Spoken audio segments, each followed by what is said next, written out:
اعوذ باللہ من الشیطان الرجیم بسم اللہ الرحمن الرحیم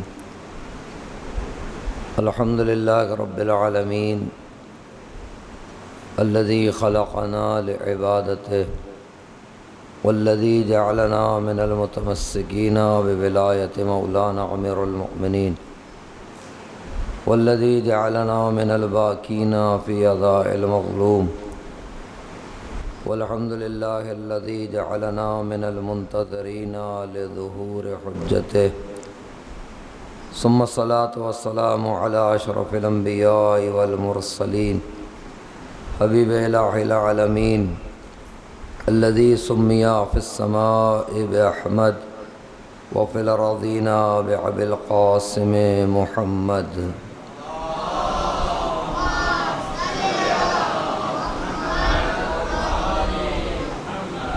وعلى أهل بيته الطيبين الطاهرين المعصومين الذين أذهب الله عنهم الرجس وطهرهم تطهيرا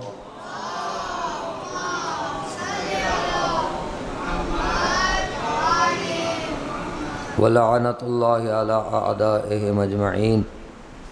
قال الله الحكيم في الذكر الحكيم اعوذ باللہ من الشیطان الرجیم بسم اللہ الرحمن الرحیم انا انزلناہ فی لیلۃ القدر وما ادراک ما لیلۃ القدر لیلۃ القدر خیر من الف شہر. درود بھیجے محمد وآل محمد پر. اللہم صل علی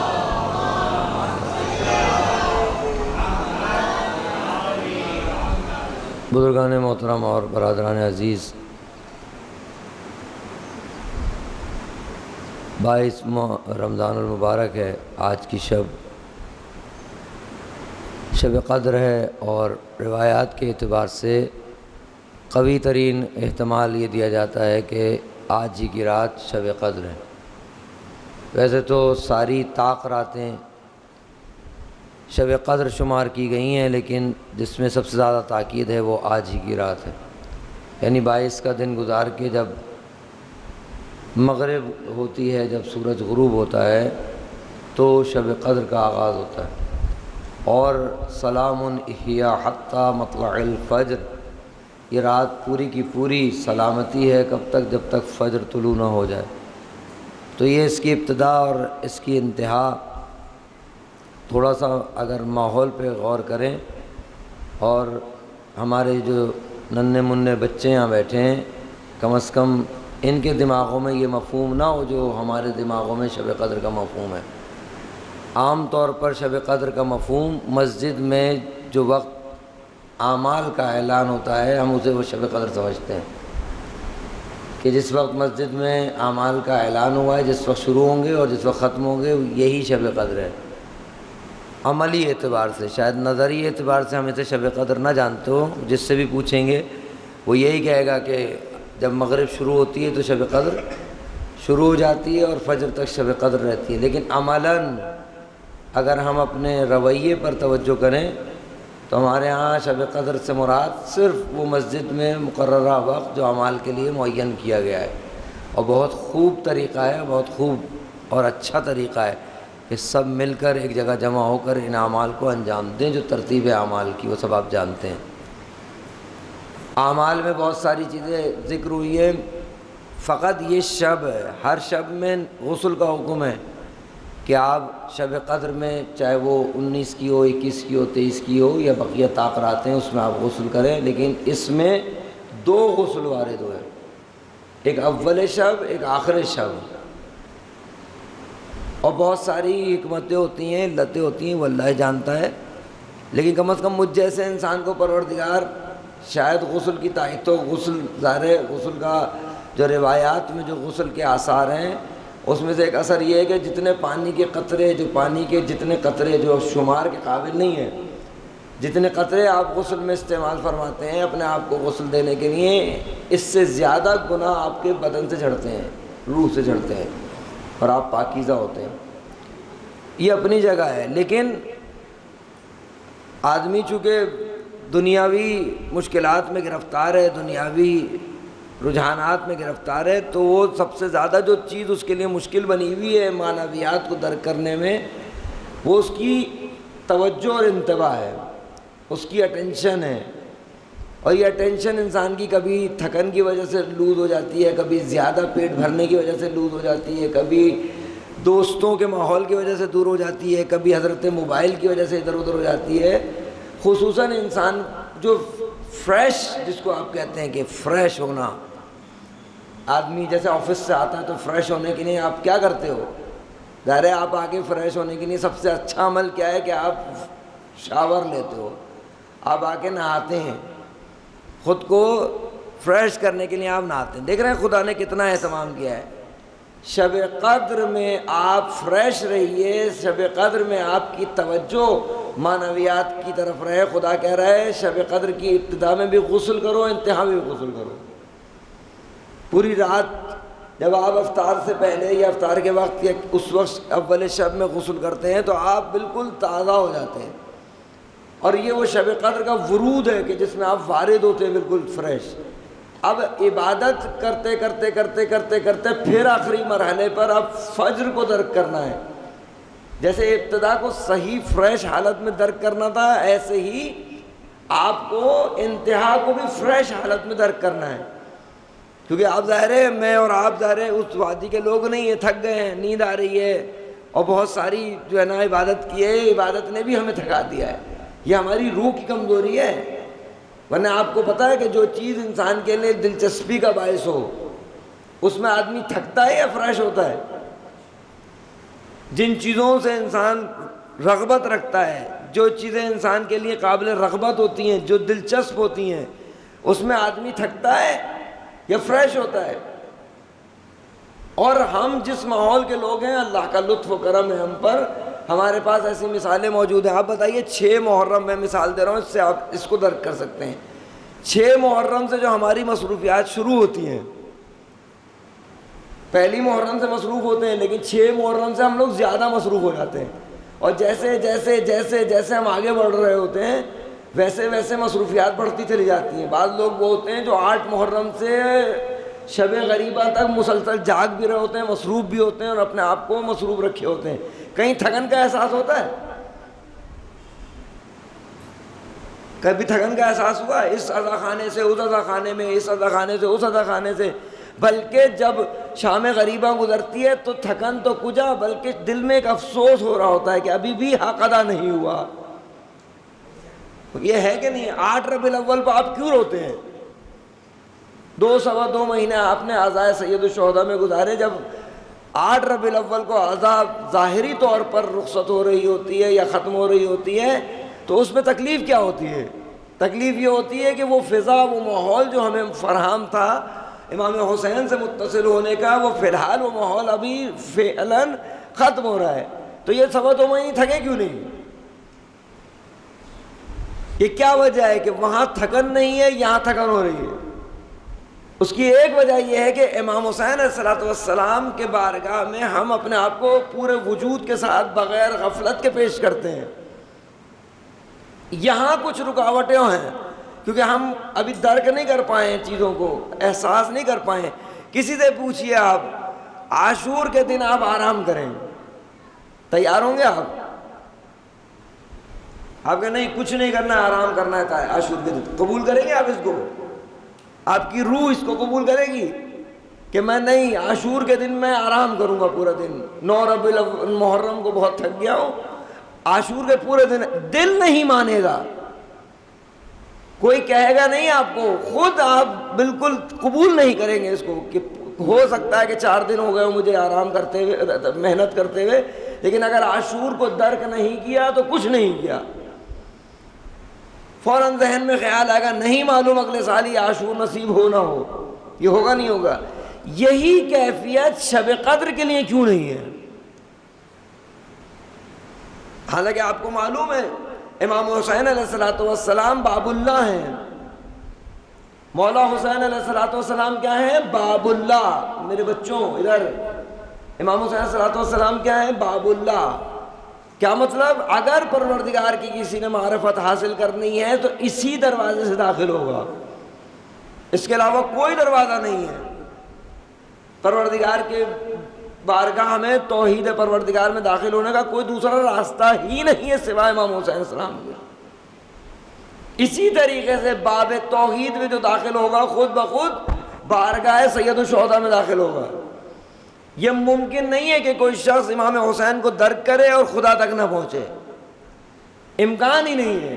جس نے امام حسین علیہ السلام کو درک کیا ہے اس کا لازمہ یہ ہے کہ وہ خدا تک پہنچ گیا، اور ادھر سے بھی ہے جو خدا تک پہنچ گیا وہی امام حسین تک پہنچ گیا۔ یہ نہیں ہو سکتا کہ امام حسین تک پہنچے تو خدا تک نہیں پہنچے، ایسے ہی کوئی خدا تک پہنچا ہو اور وہ سمجھے کہ کسی اور راستے سے پہنچا ہے، ہو ہی نہیں سکتا۔ بس اگر خدا تک کوئی نہیں پہنچا تو اس کا کیا مطلب ہے؟ امام حسین تک نہیں پہنچا، اس نے خود کو امام حسین تک نہیں پہنچایا ہے ابھی، کیونکہ یہ طے ہے کہ یہ خود بخود خدا تک پہنچاتے ہیں۔ اب آپ بتائیے اب کہاں پرابلم ہے؟ جس طریقے سے شب قدر ہم گزار رہے ہیں اس میں اور جس طریقے سے ہم 9 محرم یا عاشور گزار رہے ہیں اس میں کیا فرق ہے؟ ہماری اپنی عدم معرفت کا مسئلہ ہے، ہماری عدم امام حسین سے جو وابستگی شب قدر میں۔ کیا وجہ ہے کہ امام حسین کا ذکر خدا نے رکھا ہے؟ کوئی ایک ایسی شب قدر ہے جس میں زیارت امام حسین نہ پڑھیں؟ کوئی اور اس کے علاوہ سارا سال جو عبادت کی راتیں یا عبادت کے دن ہیں، کہیں آپ نے ایسا مقام دیکھا ہے جس میں امام حسین کی زیارت کا حکم نہ ہو؟ کیوں ہے؟ یہ اسی لیے رکھا گیا ہے کہ پروردگار کو معلوم ہے کہ یہ لوگ حسین کو بہت چاہتے ہیں، یہ حسین ابن علی سے جڑے ہوئے ہیں۔ پروردگار یہ چاہتا ہے کہ تم حسین سے صحیح سے جڑو تاکہ مجھ تک آؤ، حسین تمہیں مجھ تک لے کے آئیں گے۔ اور جب انسان، اور واقعاً عرفاء کا کہنا یہ ہے، بزرگوں کا کہنا یہ ہے کہ اگر تم چاہتے ہو، بعض لوگوں کے ساتھ میں آپ ایک اور زاویہ پیش کر کے کہ میں آپ کی خدمت میں، بعض لوگ واقعاً عاشور کو بھی درک نہیں کر پاتے، نہ شب قدر درک کر پاتے ہیں نہ عاشور درک کر پاتے ہیں۔ تو وہ کہتے ہیں، بزرگ کا کہنا یہ ہے کہ اگر تم چاہتے ہو کہ عاشور کو خوب درک کرو، اگر چاہتے ہو کہ عاشور کو خوب درک کرو تو میں شب قدر خوب درک کرنی پڑے گی۔ شب قدر خدا کی یاد کا دن ہے، رات ہے، عاشور امام حسین کی یاد کا دن ہے، اور ان میں اتنا شدید ارتباط ہے کہ جو شب قدر درک کرتا ہے وہ عاشور درک کرتا ہے، اور جو عاشور درک کرتا ہے وہ خود بخود شب قدر درک کرتا ہے۔ پس اگر شب قدر صحیح نہیں ہو رہی تو عاشور صحیح نہیں ہو سکتا۔ عاشور اگر صحیح عدم توجہ سے گزارا تو خود بخود شب قدر صحیح درک نہیں ہوگی۔ بہت زیادہ اس میں ایسا نہیں ہے کہ زمانی فاصلہ آپ کو نظر آ رہا ہے 5-6 مہینے کا، یہ زمانی فاصلہ ضرور ہے، لیکن ان کے اندر جو اللہ نے رکھا ہوا ہے فیض اور برکات وہ سر منہ فرق نہیں ہے۔ شب قدر میں بھی خدا سے قریب ہوتے ہیں، عاشور میں بھی خدا سے قریب ہوتے ہیں۔ یہ مثال میں نے اس لیے دی ہے کہ ہمیں ملموس ہے عاشور۔ اب وہاں پہ بھی ایسا ہو اور یہاں پہ بھی ایسا ہو تو انسان پھر فکر کرے کہ یہ ترقی کیوں نہیں کر رہا، اس میں تبدیلی کیوں نہیں آ رہی۔ تو ظاہر ہے جب اتنے بہترین موقع انسان گنوا دے اور اس سے وہ کس فیض نہ کر سکے، کیسے ممکن ہے کہ بھی ترقی کرے گا؟ اس مقدمے کے بعد اب آپ بتائیے، 2 قسم کے بچے ہوتے ہیں نا، ایک پورا سال امتحان کی تیاری کرتے ہیں اچھے نتیجے کے لیے، اور بعض بچے کون سے ہوتے ہیں جو امتحان کی رات تیاری کرتے ہیں۔ آج اگر میں اور آپ بیٹھ کے یہ گفتگو کر رہے ہیں یہ بھی نعمت ہے، لیکن ہم وہی لوگ نہیں ہیں جو امتحان کی رات تیاری کرتے ہیں، جن کا کل صبح پیپر ہو اور رات کو وہ امتحان کی تیاری کریں۔ مجھ جیسے وہ اسٹوڈنٹ جنہوں نے پورے سال تیاری نہیں کی ہو، یہ برعکس ہے، پیپر صبح میں ہوتا ہے، رات میں تیاری ہوتی ہے، آج پیپر رات میں ہے، دن میں تیاری کر رہے ہیں۔ لیکن اللہ کا شکر ہے اس بچے سے یہ وہ بچہ بہتر ہے جو بالکل امتحان کی رات بھی تیاری نہ کرے، یہ اس سے تو بہتر ہے نا جو کم از کم رات میں تیاری کرتا ہے۔ تو ہمارے لیے اللہ کا لطف ہے کہ آج بھی ہم اس لیے بیٹھے کہ پروردگار نے جو آج آنے والی رات میں رکھا ہے یہ ہمیں مل جائے، ورنہ دیکھیے شب قدر گزار دینا تو کوئی مسئلہ نہیں ہے، شب قدر خود بخود گزر جائے گی، آپ کے بس میں۔ شب قدر کو روک سکتے ہیں آپ؟ گزرنے سے روک سکتے ہیں؟ کیا آپ اس رات کو اپنے کنٹرول میں کر لیں، اس کو گزرنے دیں؟ ممکن ہے یہ؟ اس نے تو گزرنا ہے۔ آیا میں اور آپ اس میں سے گزرے کہ نہیں گزرے، یہ مہم ہے۔ میں اور آپ اس میں سے گزرے کہ نہیں گزرے، کیونکہ اتنا تو کم سے کم ہوتا ہے۔ کتنا کم سے کم آدمی حاصل کرتا ہے معلوم ہے؟ کثیف ترین انسان، مجھ جیسا آلودہ ترین انسان اگر سوئمنگ پہ جائے، بدن سارا گندا ہے، شدید گندا ہے، اگر سوئمنگ پہ جائیں ہم جا کے اور اس کے اندر سوئمنگ پول میں غوطہ لگائے، کم سے کم کیا ہوتا ہے؟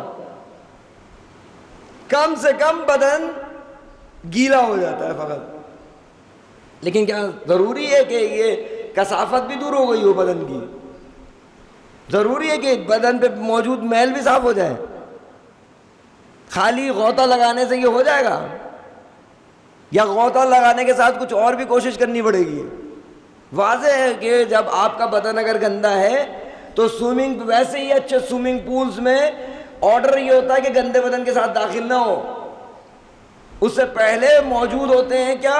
حمام موجود ہوتے ہیں وہاں، کہ پہلے بدن کو صاف کرو، میل کو دور کرو، تب اس میں غوطہ لگاؤ۔ ایسا ہی ہوتا نا؟ پر اس کا مطلب یہ کہ ابھی جو شب قدر سے پہلے جو رمضان چل رہا تھا، یہ وہی حمام ہے، یہ وہی حمام ہے، یہ وہی غسل خانے ہیں کہ اس کے اندر پہلے تم نے خود کو صاف کرنا ہے۔ اور اگر ابھی جیسے روزہ ہے، اگر اس روزے میں خود کو صاف کر لو گے، اب فرض کیجئے اب کوئی کودتا ہے اس کے اندر، تو کتنا اور مزید اپنے آپ کو صاف کرتا ہے۔ شب قدر پانی کا سمندر نہیں ہے، شب قدر نور کا سمندر ہے۔ شب قدر سمندر ہے نور کا، اور جب اس میں غوطہ زن ہوں گے آپ اور ہم، تو کتنا نورانی ہونا چاہیے اس میں۔ کیا مطلب نورانی ہونے کا مطلب؟ یہ کثافت قلب دور ہونی چاہیے نہیں ہونی چاہیے؟ کثافت قلب کا کیا مطلب ہے؟ آنکھوں سے وہ دکھنا چاہیے نہیں دکھنا چاہیے جو ہم دیکھنا چاہ رہے ہیں۔ کیا دیکھنا چاہ رہے ہیں؟ کم از کم کیا دیکھنا چاہ رہے ہیں؟ کس کے دل میں حضرت حجت کی زیارت نہیں ہے؟ کوئی ہے ہم میں سے جو یہ نہ چاہے کہ حضرت حجت کو نہیں دیکھیں گے، امام سے ملاقات نہیں کریں گے؟ کوئی ہے تیار؟ ہر ایک کی خواہش ہے کہ امام علیہ الصلوۃ والسلام کی زیارت نصیب ہو جائے، امام علیہ الصلوۃ والسلام سے ملاقات ہو جائے۔ تو کیسے ہو جائے گا؟ جب اس آنکھ میں غلاظت ہو، اس آنکھ میں گندگی ہو،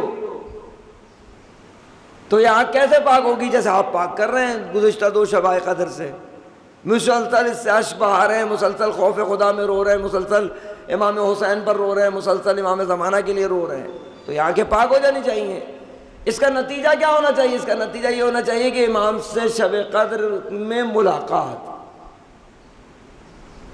اور یہ آرزو رکھیں گے تو ہوگی، اور اس آرزو کو لے جائیں گے بلندی پر۔ بلندی پہ کیا ہوتا ہے؟ دیکھا کسی چھوٹے بچے کو باپ سے اگر کوئی چیز کے لیے اسے پیسے مانگنے ہوتے ہیں، کیا عالم ہوتا ہے اس کا؟ کیسے مانگتا ہے بچہ کسی چیز کے لیے باپ سے پیسے یا ماں سے پیسے؟ ایسے آسانی سے ماں باپ اگر نہ دے رہے ہو تو بچہ کیا کرتا ہے؟ کس قدر اظہار کرتا ہے؟ تھوڑی دیر، ذرا سی دیر میں رونے لگتا ہے، پھر تھوڑی دیر میں زیادہ رونے لگتا ہے، اور جب زیادہ روتا ہے تو ماں باپ کا دل پسیج کے کرتے نہیں کرتے اس کی ضرورت کو پورا۔ تو امام ہمارے ہیں باپ، امام امت کا باپ ہوتا ہے۔ تو اگر ہم چھوٹے بچے کی جائیں، ان کی نسبت تو چھوٹے بچوں سے بھی چھوٹے ہیں ہم، ان کی بارگاہ میں اگر گڑ گڑائیں اور مانگے کیا؟ شب قدر میں کیا مانگے؟ سب مانگیں۔ آج نہیں مانگیں گے تو کب مانگیں گے؟ گڑ گڑا کر اصل چیز کیا ہے جو مانگنی ہے؟ اصل چیز امام سے وہی کے امام سے، ان سے ملاقات۔ محاصل نہیں ہے اگر کسی کو آج رات امام سے ملاقات ہو جائے، امکان ہے اس کا؟ پہلے تو امکان کھولیں اس کا، اس کو کہیں گے یہ ممکن ہے، کیونکہ میرے جیسے لوگوں کے ذہن میں شعور میں ہوتا ہے مثلا مولانا ایسے پتہ نہیں کہاں کی باتیں کر رہے ہیں، امام سے میں کہاں مل سکتا ہوں، میں کہاں وہ کہاں۔ اور ایسے ہی ہے حقیقت، اگر آپ ان کی حقیقت کی بات کریں تو ہم کیا انبیاء بھی کو دیکھ لیں تو انبیاء کہاں اور وہ کہاں۔ لیکن آپ یہ بتائیے جب آپ امام علیہ الصلوۃ والسلام سے ملاقات کے خواہش مند ہوں گے تو امام علیہ الصلوۃ والسلام، سوال آپ کی خدمت میں چھوڑے جا رہا ہوں، امام فقط اچھے لوگوں سے ملتے ہیں؟ امام سے ملنے کے لیے بہت اچھا ہونا پڑتا ہے؟ یا امام مجھ جیسے لوگوں سے بھی ملاقات کر لیتے ہیں؟ واقعہ سنا ہوا ہے نا آپ نے، وہ تالے والے کا، وہ جو تالا ٹھیک کیا کرتا تھا، لوہار تھا۔ امام علیہ الصلوۃ والسلام، میں بچوں کے لیے جلدی سے نقل کر دوں، مولا سے ملنے کی خواہش تھی، واقعہ سنو، مولا سے ملنے کی خواہش تھی ایک عالم کو، انہوں نے بہت دن محنت کی، مولا سے ملاقات کی، ملاقات کی، جب وہ پورا ہوا عمل تو مولا سے ملاقات ہوئی۔ مولا نے پلٹ کے کہا کہ دیکھو ان اذکار اور ان وردوں کے ساتھ اورات کے ذریعے ہم سے ملاقات کی کوشش مت کرو، جیسے نقل ہوتا ہے۔ پھر امام نے اس کو اشارہ کیا غالباً، یا وہ واقعہ کہ امام خود وہاں تشریف فرماتے، اس کو اشارے سے چپ کرا دیا تھا۔ بعد میں امام نے ملاقات کی تھی، ایک جگہ بیٹھے تھے جہاں، وہ کون سی دکان تھی؟ تالا سے ٹھیک کرنے والے لوہار کی دکان تھی۔ اور اس نے پوچھا عالم نے کہ آپ اس کے ہاں؟ امام نے کہا ہم اکثر اس کے پاس آ کے بیٹھتے ہیں۔ کس کے پاس؟ ایک تالا ٹھیک کرنے والے کے پاس۔ ہم مولا فرماتے ہیں ہم اکثر اس کے یہاں آ کے بیٹھتے ہیں دکان پہ۔ اس کی وجہ کیا ہے؟ مولانا نے کہا بھی کچھ دیر دیکھنا۔ وہ ایک آئی خاتون، اس نے تالا دکھایا کہ یہ ٹھیک کرنا ہے، اس کی قیمت کیا ہوگی؟ انہوں نے قیمت جو لگائی وہ حیرت میں پڑ گئی خاتون، کہہ دی ہے کہ اتنی قیمت تو بازار میں کسی نے بھی نہیں لگائی ہے اس کی۔ تو یہ لوہار کہتا ہے کہ دیکھو اس کو میں ٹھیک کر کے اتنے میں بیچ دوں گا۔ مولانا نے کہا دیکھا یہ اس کی زندگی میں اس کا جو رویہ ہے لوگوں کے ساتھ، مولا فرماتے ہیں ایسا رویہ اختیار کرو، ہم خود آئیں گے تمہارے پاس۔ ایک بہت بڑا کام نہیں ہے، ایک توجہ ضروری ہے کہ آپ سے ملاقات، دوسری توجہ کے بعد اپنی زندگی میں پھر ان کا لحاظ، کہ عام زندگی میں پھر ان کا لحاظ رکھو، کہ آپ کی خواہش ہے کہ ان سے ملنا ہے۔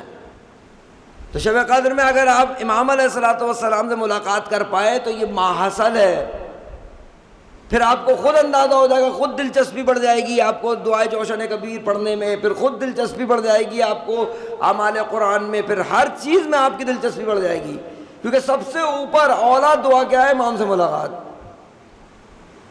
ممکن ہے امام علیہ الصلوۃ والسلام کے واقعات سن لینا، مجھ جیسے لوگوں کا پڑھ دینا، یہ بہت آسان ہے، دل میں بے چینی پیدا ہو جانا کہ مولا سے ملنا ہے، یہ پیدا کریں، پھر دیکھیں شب قدر کیسے درک ہوتی ہے۔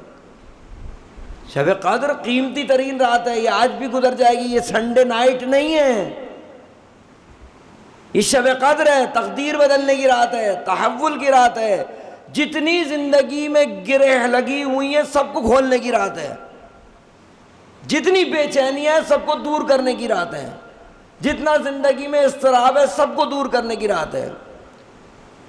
بیماری کا مسئلہ، نوکری کا مسئلہ، اولاد کا مسئلہ، شادی کا مسئلہ، گھر کا مسئلہ، معلق، جتنے مسئلے ہیں سب لے کے مالک کی بارگاہ میں آ جائیں،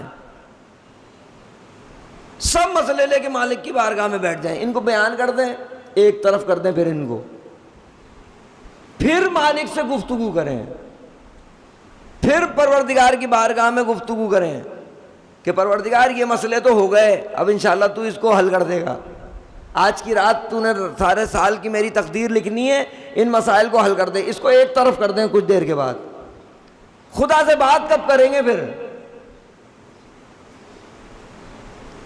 خدا سے تقاضا کب کریں گے؟ تنہائی کا۔ شب قدر میں ویسے ہی ایک مسئلہ، اگر انسان تنہائی میں عبادت کرے تو اس کا اپنا لطف ہے، اجتماعی عبادت کا اپنا، لیکن تنہائی میں عبادت کرنے کا اپنا لطف ہے۔ تنہائی سے مراد میں نہیں کہہ رہا کہ گھروں میں چلے جائیں اور مسجد میں نہ آئیں، مسجد میں ہی رہتے ہوئے کیسے تنہا ہوں، سارے دوستوں کے ساتھ بیٹھ کر کیسے خود کو تنہا کریں، کوئی راستہ ہے؟ جی راستہ ہے۔ آج کی رات آپ ایک طولانی سجدہ نہیں کر سکتے،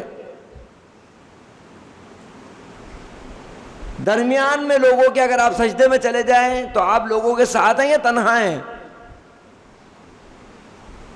اگر آپ سجدے میں چلے گئے تو آپ بتائیے آپ تنہا ہیں یا لوگوں کے ساتھ ہیں؟ یقیناً تنہا ہیں۔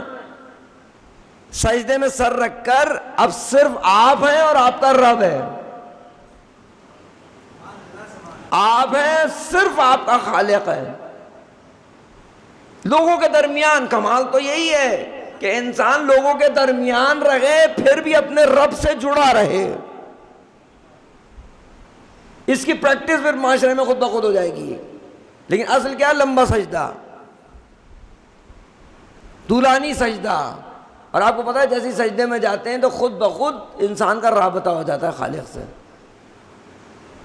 وہ ایک عارف کا کہنا ہے کہ جب سجدے میں جاؤ خدا سے یہاں سے بات شروع کرو، مالک یہ سر، ظاہری سر، بدن کا سر تیری بارگاہ میں جھکانا میری ذمہ داری تھی، اب میرا دل جھکانا تیری ذمہ داری ہے۔ میرا دل دنیا کی لذتوں میں جڑا ہوا ہے، دنیا کے تعلقات میں جڑا ہوا ہے، نہ جانے کتنی الجھنوں میں جڑا ہوا ہے، یہ میں چاہتا ہوں تیری طرف متوجہ ہو جائے، یہ میرے بس میں نہیں ہے پروردگار۔ میرا سر جھکانا میری ذمہ داری تھی، دل کو تو اب اپنی طرف متوجہ فرمائے، تو نے اس کو میری طرف اپنی طرف توجہ دلانی ہے۔ اب بتائیے کتنا لطف ہے اس میں، اندازہ ہے۔ آئے بہجت علیہ رحمہ فرمایا کرتے تھے کہ اگر بادشاہان وقت کو احساس ہو جائے کہ سجدے میں جتنی لذت ہے اتنی ان کی بادشاہت میں لذت نہیں ہے تو بادشاہت چھوڑ کر سجدہ کریں۔ سجدے کی لذت محسوس کر لی تو پھر سمجھے سب کچھ پا لیا، شب قدر درک ہو گئی۔ مناجات کی لذت، سجدے کی لذت۔ مطلب میں پریکٹیکل مثال سے سوال سے بات کو پہنچانے کی کوشش کروں۔ ایک صلوات دیجیے محمد وآل محمد۔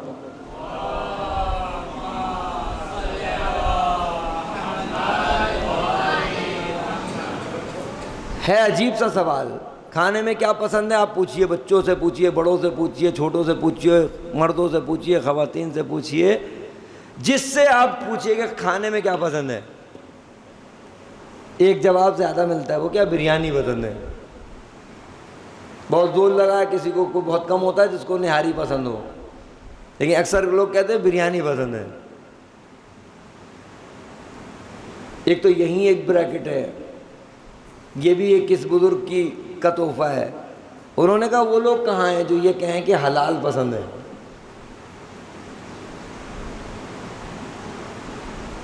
بریانی تو کہہ رہے ہو، بریانی مسئلہ نہیں ہے، لیکن بریانی سے پہلے زبان پہ جاری ہو کہ مجھے حلال پسند ہے۔ یہ کب آتا ہے زبان پہ؟ جب وجود پہ طاری ہو کہ حرام سے پرہیز کرنا ہے تو زبان پہ نکلتا ہے کہ مجھے حلال پسند ہے۔ لیکن اس سے بھی ہٹ کے جیسے آپ اور ہم کہتے ہیں کھانے میں بریانی پسند ہے، تو کوئی کہے کہ بھئی عبادات میں کیا پسند ہے، ایک چیز تو کامن ہے جو لوگ کہتے ہیں، وہ کیا کہتے ہیں؟ کربلا کی زیارت۔ اور خوب جواب ہے یہ کہ عبادات میں کیا پسند ہے، کہو یا حسین پسند ہے۔ عبادات میں کیا پسند ہے؟ مثلا نماز پسند ہے، لیکن بالکل آپ اس کو فوکس کر لیں، کلوز کر لیں، بہت کم ملتے کہ مجھے طولانی سجدہ پسند ہے۔ آپ کر کے دیکھیے، پریکٹیکل کر کے دیکھیے، شروع میں بہت مشکل مسئلہ ہے۔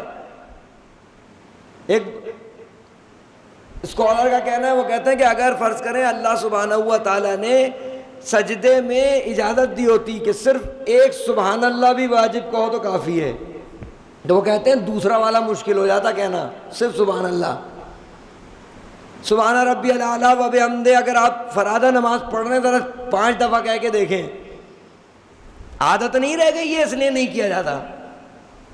سبحان ربی الاعلیٰ و بحمدہ آپ 7 دفعہ کہہ کے دیکھیں، عام نمازوں میں، ابھی جو آپ پڑھیں گے نمازیں، 2 رکعت نماز پڑھیں، اس میں ذرا سجدے کا ذکر بڑھائیں، رکوع کا ذکر بڑھا کے دیکھیں۔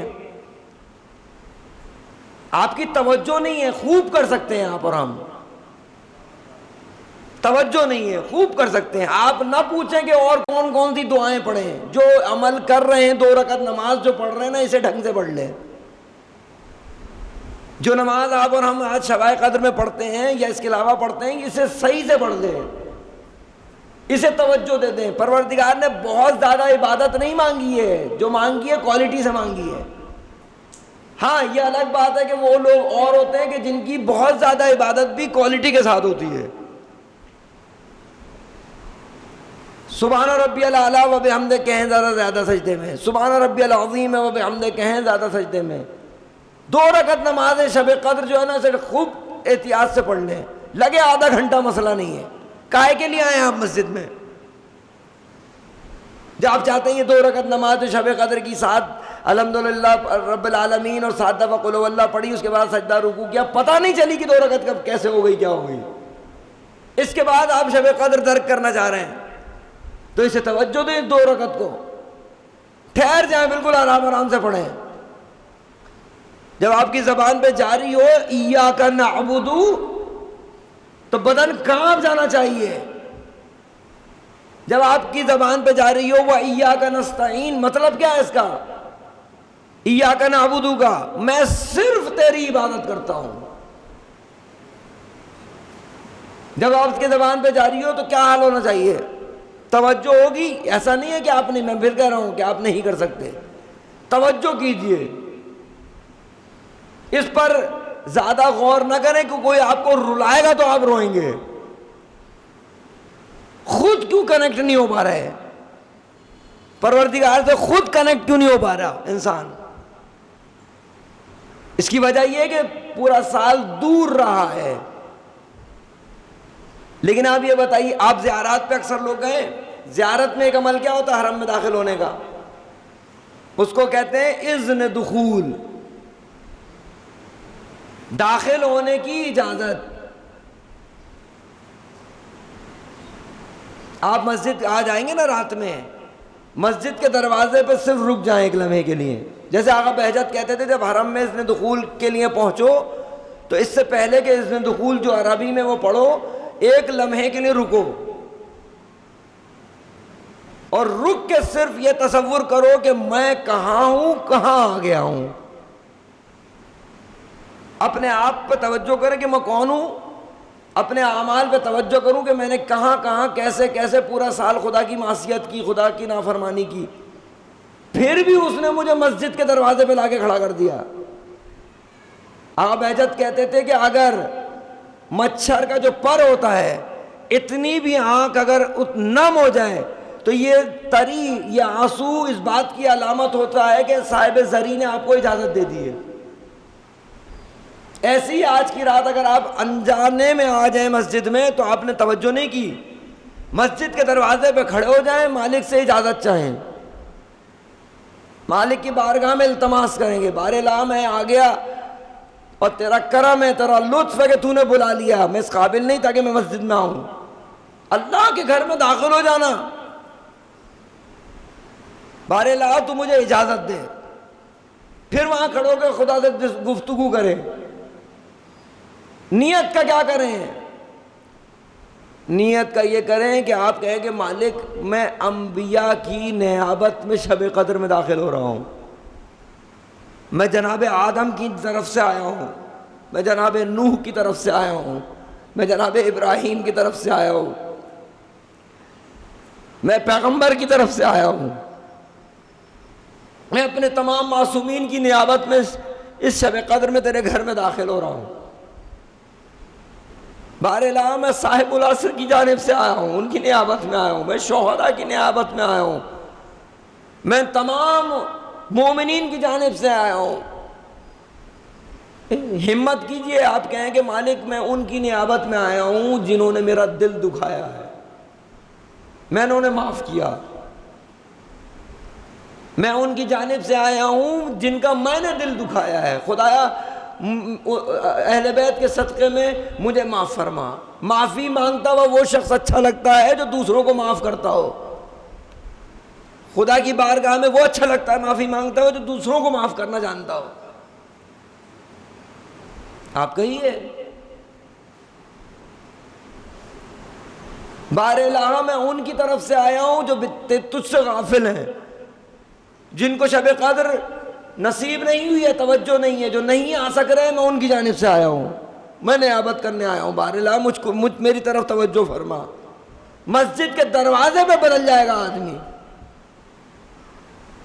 صرف نیت کو وسیع کر لے، صرف قصد کو بڑا کر لے، بزرگ کر لے اپنا، پھر دیکھیں مسجد کے اندر داخل ہونے کا لطف۔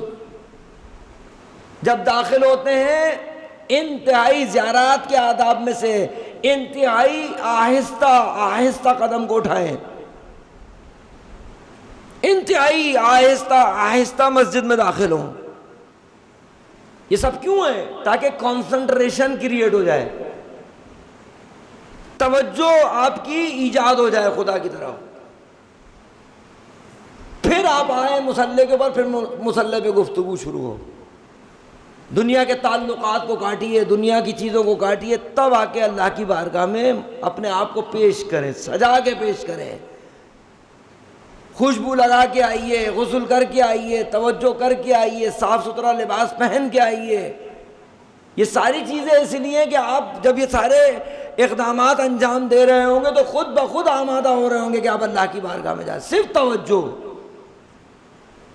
قرآنی اصولوں میں بہت سارے اصول جو میں نے عرض کیا، اصل قرآن نے توجہ کی طرف جو ہے نا توجہ دلائی ہے۔ فَلَا يَتَدَبَّرُونَ الْقُرْآنَ، قرآن میں تدبر کیوں نہیں کرتے؟ آپ کو پتا ہے جوشن کبیر میں آپ کتنے نام لیتے ہیں اللہ کے؟ 1000۔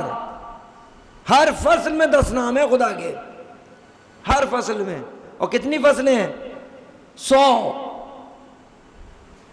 نہیں سمجھ میں آ رہا کوئی بات نہیں، جب آپ دعائے جوشن کبیر سن رہے ہیں یا پڑھ رہے ہیں، توجہ کو کوشش کریں کہ کانسنٹریٹ کریں۔ اللہ نے آپ پہ لطف کر دیا کہ پہنچا دیا، اب جس کے بعد آپ اللہ سے مسلسل جڑے رہیں۔ کیا کہتے ہیں؟ سبحانک یا لا الہ الا انت، تو بزرگ ہے، تو منزہ ہے، تیرے علاوہ کوئی الہ نہیں ہے۔ الغوث، الغوث، الغوث کا کیا مطلب ہوتا ہے؟ ادرکنی، یعنی الغوث، میری مدد کر، میری مدد کر۔ معصومین نے کہا ہے نا کہ اس طرح کرو، الغوث، الغوث۔ کیا کرو؟ خلصنا من النار، فرد واحد ہے اور صیغہ جمع کا ہے، خلصنا۔ خلصنا کا مطلب پتہ ہے؟ جس طریقے سے آپ کو پتہ ہے، جو سائنس کے لوگ یہاں بیٹھے ہیں، جو پیٹرول آپ یوز کرتے ہیں یہ ایسے ہی نکلتا ہے معدنیات میں؟ یہ زمین سے جہاں سے نکلتا ہے اسی حالت میں نکلتا ہے؟ یہ اس حالت میں تو نہیں نکلتا۔ ریفائنریاں کیا کرتی ہیں؟ ریفائنریاں اس کو ریفائن کرتی ہیں، جو اتنی اس کے اندر پیٹرول کے علاوہ چیزیں ہوتی ہیں ان کو پاک کرتی ہیں، خالص کرتی ہیں اس پیٹرول کو۔ پھر اس پیٹرول میں کتنی طاقت ہے، کیسے دوڑاتا ہے بڑی بڑی گاڑیوں کو، جہاز کو۔ ہماری روح کے اندر یہ کیا ہے؟ خلصنا۔ ہماری روح کے اندر جو غلاظتیں ہیں اس کو پاک کرنا ہے آج کی رات میں۔ پھر پروردگار وہ طاقت دے گا کہ آپ کو خدا وہاں لے جائے گا جہاں معراج پہ اپنے حبیب کو لے گیا ہے۔ خلصنا کس چیز سے؟ من النار، جہنم کی آگ سے مجھے خالص کر دے۔ 100 دفعہ امام نے کہا ہے اس فقرے کو کہو کہ مجھے جہنم کی آگ سے خالص کر دے۔ اور کیا خوبصورت لفظ ہے اس کے بعد، یا رب۔ ہم ظاہر اس لفظ سے واقف نہیں ہیں، یہاں نہیں کہا معصوم نے یا اللہ، کوئی لفظ نہیں کہا۔ خلصنا من النار، یا رب۔ ربوبیت میں سب سے زیادہ جو چیز انسان کو مانوس ہے وہ کیا ہے؟ مامتا، محبت۔ اے ہم سے بے شدید محبت کرنے والے، اے ہماری پرورش کرنے والے، اے ہماری تربیت کرنے والے، خلصنا من النار یا رب۔ 100 میں سے اگر انسان ایک دفعہ بھی اس فقرے کو اس طرح سے کہہ دے جس طرح کہنا چاہیے، یہ ہماری ذمہ داری نہیں ہے؟ سبحانک یا لا الہ الا انت، الغوث، الغوث، خلصنا من النار یا رب۔ دعائے جوشن کبیر، یہ سارے باقاعدہ اسٹیپس ہیں. دعائے جوشن غسل کرو، دعائے جوشن کبیر پڑھو، اس کے بعد قرآن کو کھول کے رکھ دو. بار الہ یہ کتاب تو نے میری ہدایت کے لیے نازل کی ہے. خدا سے انسان معافی مانگے کہ بار الہ میری طرف سے کوتاہی ہے کہ پوری زندگی میں نے اس کو نہیں کھولا، لیکن تو نے مجھے مجبور کر دیا کہ آج تیری بارگاہ میں سے کھولے بیٹھا ہوں. اس کو سامنے رکھ کے اس کا واسطہ اپنی جگہ کم از کم ایک سطر اسی وقت پڑھیں. ہو سکتا ہے خدا اس آیت میں جو آپ کے کھول کے سامنے نکلے آپ پر الہام کرے. جو آیت آپ کے سامنے آئی ہے، جب قرآن کھولیں گے آپ اس آیت کو پڑھیں، دیکھیں کیا کہہ رہی ہے وہ آیت،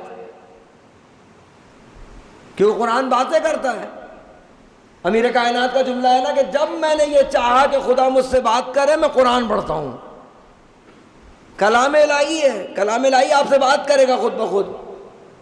یہی ساری برکات ہیں آج کی رات میں. سر پہ قرآن رکھا ہوا ہے. سر پہ قرآن رکھنے کا مطلب ہے قسم کھانا. بہرحال یہ قرآن میں نے سر پہ رکھ لیا ہے، اب میں تیری مخالفت نہیں کروں گا. سر پر قرآن رکھ کر انسان قسم کھائے اور اس کے بعد پھر خدا سے کی مخالفت کرے.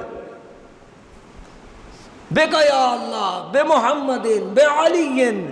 خدا کا لطف دیکھ رہے ہیں آپ. خالی خدا نہیں، خدا کے ذریعے سے محمد سے بھی جڑ رہے ہیں، علی سے بھی جڑ رہے ہیں، فاطمہ سے بھی 14 معصومین سے جوڑ رہا ہے خدا. کتنا سادہ لیا ہے اس کو ہم نے. خدا کی بارگاہ میں بھی ہیں، 14 معصومین کی بارگاہ میں موجود ہیں، ان کے سامنے سر پہ قرآن اٹھا کے بات کر رہے ہیں. کیا ہمارے سر پہ قرآن ہے؟ دعا اور استغفار اپنی جگہ، تجھ سے عہد کرتے ہیں یا صاحب العصر، آپ سے عہد کرتے ہیں. سر پر قرآن رکھ کے عہد کرتے ہیں کہ اب اپنے آپ کو بدل دیں گے. آپ کی مدد کی ضرورت ہے، وہ آپ کی مدد کریں گے. زیارت امام حسین، آخری بات بس، زیارت امام حسین اسی لیے رکھی ہے کہ آپ کو امام حسین سے جوڑ دے خدا شب قدر میں، کہ ابھی تک بھی اگر کچھ کہیں کمی رہ گئی ہے تو آؤ تمہیں حسین کی بارگاہ میں لے چلے، آؤ تمہیں حسین کی بارگاہ میں لے چلیں. آپ نے اگر آج کی رات اپنی 40 کی زیارت پہ دستخط نہیں کروائے تو کچھ نہیں کیا. گڑ گڑا کے انتہائی اضطراب اور انتہائی گریے میں خدا سے کہیں، امام حسین سے کہیں کہ بھائی مجھے 40 پہ جانا ہے، مجھے نہیں معلوم کیسے جانا ہے، آپ نے لے جانا ہے، مجھے جانا ہے 40 پہ. یہ سارے موقع آج ہی کی رات کے ہیں، کبھی اور پھر آئیں گے. اب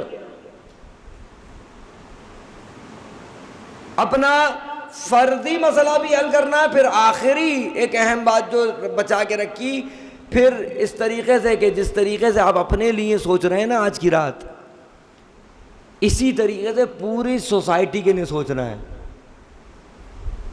یہ سوسائٹی میں پڑی ہوئی گندگیاں، یہ سوسائٹی میں پھیلی ہوئی غربت، یہ سوسائٹی میں پھیلی ہوئی جہالت، یہ سوسائٹی میں پھیلا ہوا ظلم، یہ کس کی ذمہ داری ہے دور کرنا؟ فرد کی ذمہ داری ہے. آج اس کا بہترین موقع ہے کہ خدا کی بارگاہ میں اس مسئلے کو حل کروانا ہے. جس طریقے سے اپنے لیے پریشان ہے، ایسے سوسائٹی کی مشکلات کے لیے خدا کی بارگاہ میں دعا کریں. کم از کم دعا کرنا ذمہ داری ہے، کم از کم. اور خدا سے پھر وہی بات کہ خدا سے کہیں کہ بار الہ مجھے توفیق دے کہ میں عملاً ان مشکلات کو حل کر سکوں. جو میری ذمہ داری ہے، جو انسان سوسائٹی میں اپنی اجتماعی ذمہ داری پوری نہیں کر رہا، گویا وہ امام کے ظہور کے لیے کچھ نہیں کر رہا. اس سوسائٹی کو سجانا، اس سوسائٹی کی مشکلات کو دور کرنا یعنی ظہور کی مدد. اس سوسائٹی کو اس قابل بنا دینا کہ حضرت اگر تشریف لائیں تو یہاں قیام کرے، اور پھر ہم میں سے کسی ایک کے گھر کا انتخاب کریں، جیسے جناب ابو ایوب انصاری کا گھر کا انتخاب کیا تھا رسول اللہ نے. تو آج کی رات میں فرضی مشکلات کو حل کرنا ہے، اسی طرح اجتماعی مشکلات کو حل کرنا ہے. اپنے اندر وہ شعور پیدا کرنا ہے، اپنے اندر وہ تقوی، ایمان سب پیدا کرنا ہے جو اپنے لیے اور سوسائٹی کے لیے بہترین ہو۔ آنسو آنکھ سے اتنا جتنا اپنے لیے بہہ رہا ہو اتنا ہی سوسائٹی کی مشکلات کے لیے انسان کی آنکھ سے آنسو بہے۔ امام خمینی علیہ الرحمہ کے لیے مشہور ہے کہ ایسے روتے تھے جیسے کوئی جوان بیٹے کی میت پہ ماں روئے۔ کب؟ جب دعا کرتے تھے اجتماعی مشکلات کے حل کے لیے۔ تکلیف تھی انہیں۔ اگر ہمیں سوسائٹی کی مشکلات کی جب تک تکلیف نہیں ہوگی جب تک قیام نہیں کریں گے۔ نماز شب آپ پڑھتے ہیں جس طرح اپنے لیے دعا مانگتے ہیں پوری سوسائٹی کے لیے دعا مانگیں کہ بار الہ ان مشکلات کو حل فرما۔ جس ظاہری طور پر جس شخص کو ہم سمجھتے ہیں کہ یہ متدین نہیں ہے، یہ دیندار نہیں ہے، کمال یہ ہے کہ اس کے لیے نماز شب میں دعا مانگیں۔ آپ سمجھ رہے ہیں کہ یہ نصیری ہو گیا ہے تو آپ کی ذمہ داری نہیں ہے کہ اس کے لیے حل کریں، اس کے لیے دعا کریں۔ آپ کو اچھا لگے گا آپ کی سوسائٹی کا ایک آدمی جہنم میں چلا جائے؟ آپ کو اپنی فکر ہے فقط، آپ جنت میں چلے جائیں بس۔ یہ فکر نہیں ہے کہ آدمی حلقہ ماتم سے نکل گیا ہے، یہ حلقہ نماز سے نکل گیا ہے، یہ دین سے نکل گیا ہے، اس کو دوبارہ لے کے آنا ہماری ذمہ داری نہیں ہے۔ اس فکر کو ایجاد کرنا ہے آج، اس فکر کو خدا سے حاصل کرنا ہے، کیونکہ آقا پناہیان کہتے ہیں کہ اگر شب قدر ختم ہو جائے اور انسان اپنی ذمہ داری معین نہ کر سکے اس نے شب قدر نہیں کی۔ کہ انسان اس شب قدر میں یہ معین کرے کہ اس کی ذمہ داری کیا ہے اور پھر اس ذمہ داری کو عملاً ادا کیسے کرنا ہے۔ آج کی رات کا تحفہ ہے، امام کی زیارت، اربعین کی زیارت، فردی پاکیزگی، اجتماعی طہارت، کم از کم یہ سب کا سب حاصل کرنا ہے آج کی رات۔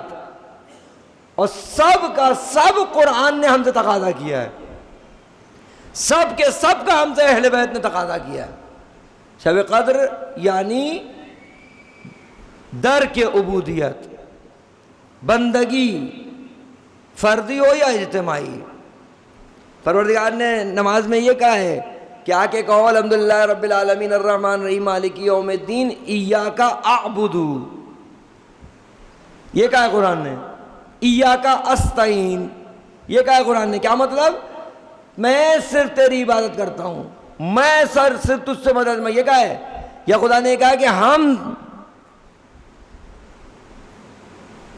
ایک آدمی ہے سب کی طرف سے نمائندگی کر رہا ہے،